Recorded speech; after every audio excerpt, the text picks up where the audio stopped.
Welcome back to my channel, guys. So gagawa tayo ng ginisang alamang with sili. So itong ingredients natin, baboy, alamang mga ka-oblak. So magsimula na tayo. Igisa muna natin yung typical na pagigisa mga ka-oblaks. Sibuyas, bawang, and then igisa lang muna natin. Pag naluto na ang mga ricados natin, ilalagay na natin yung baboy, mga ka-oblaks. Yung taba-taba. So, antayin muna natin maluto yung sibuyas. So, lagay na natin mga ka-oblaks yung baboy. May taba-taba. Yun lang, ganun lang kasimple yan. Napakasarap yan mga ka-oblaks. Kasi sa Bicol mga ka-oblaks, pwede rin natin igisa lang yan pag wala tayong gata. Isa na lang. Parang Bicol Express lang. Kasi yung Bicol Express, ganun din pinapalabas yung mantika. So yan, mantika talaga yung ginisa natin mga ka-oblaks.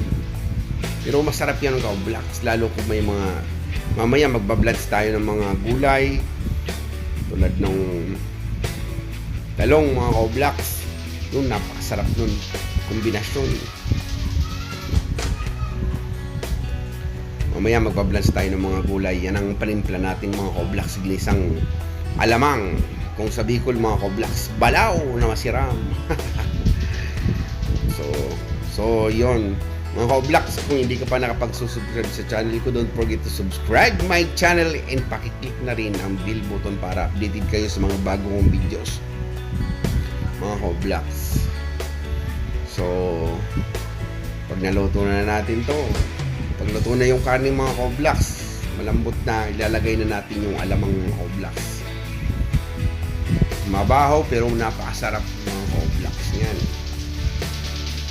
So, naglalaway na nga ako kanina nagluluto eh. So, yon. Shout out pala mga ka-oblaks sa mga tropa ko dyan sa South Korea and din sa Bicol, Iriga City. So, di pa tayo nakagawa ng ibang content kaya pagluluto-luto lang muna mga ka-oblaks ang ginagawa ko, pero malapit na mga ka-oblaks gumawa ng mga bagong content mga ka-oblaks.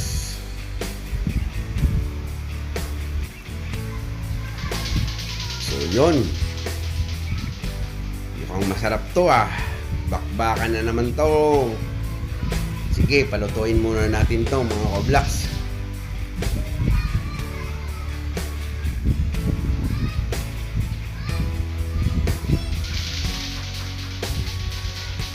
Yun, lagay na natin yung kamatis. Mamaya lalagay natin ka-oblaks yung mga sili. Yan ang nagpapasarap dyan, sili. Hindi yan masarap kung walang sili. Sili. Nabubulol na naman ako. Nabubulol na naman si Kalbo. So try nyo to. Napakasimple lang nito, pero napakasarap nito. Basta may mga gulay kang, kahit anong gulay mga ka-oblaks. Ako ginawa ko, pinag-blends ko lang mga gulay mga ka-oblaks. Mamaya tingnan nyo pag pinrepare ko na yan mga ka-oblaks. Sulit na sulit.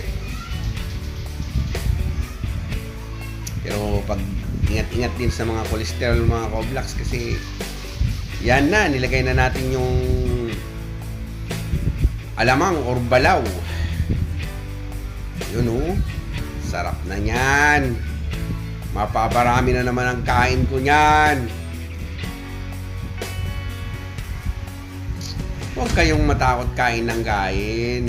Basta importante, malakas sa kanin, may exercise ka. Huwag mong gagawin yung malakas ka na nga kumain, napakatamad mo pa mga ka-oblaks.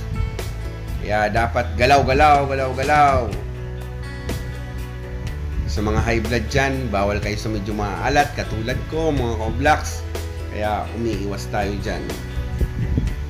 Ay, malapit na to. Konting-konti na lang.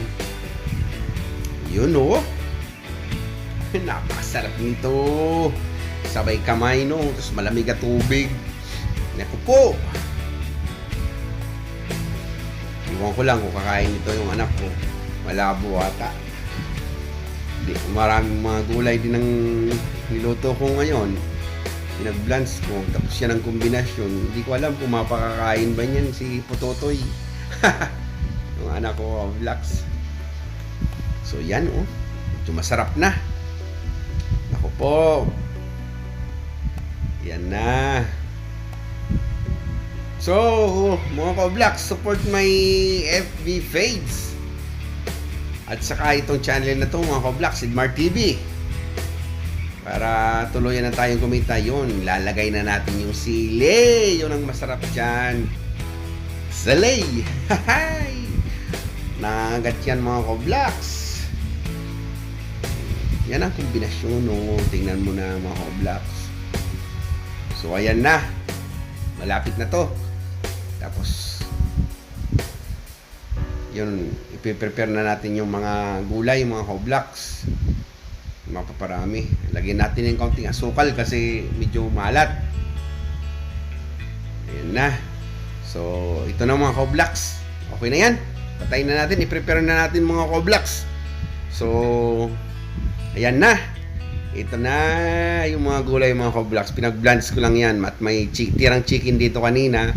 Yan na yung alamang, mga ka-vlogs. So, ginisang alamang with gulay. Ayan na. Sige na, mga ka-vlogs. Kainan na to. Salamat sa panonood, mga ka-vlogs. See you in next vlog. Bye-bye!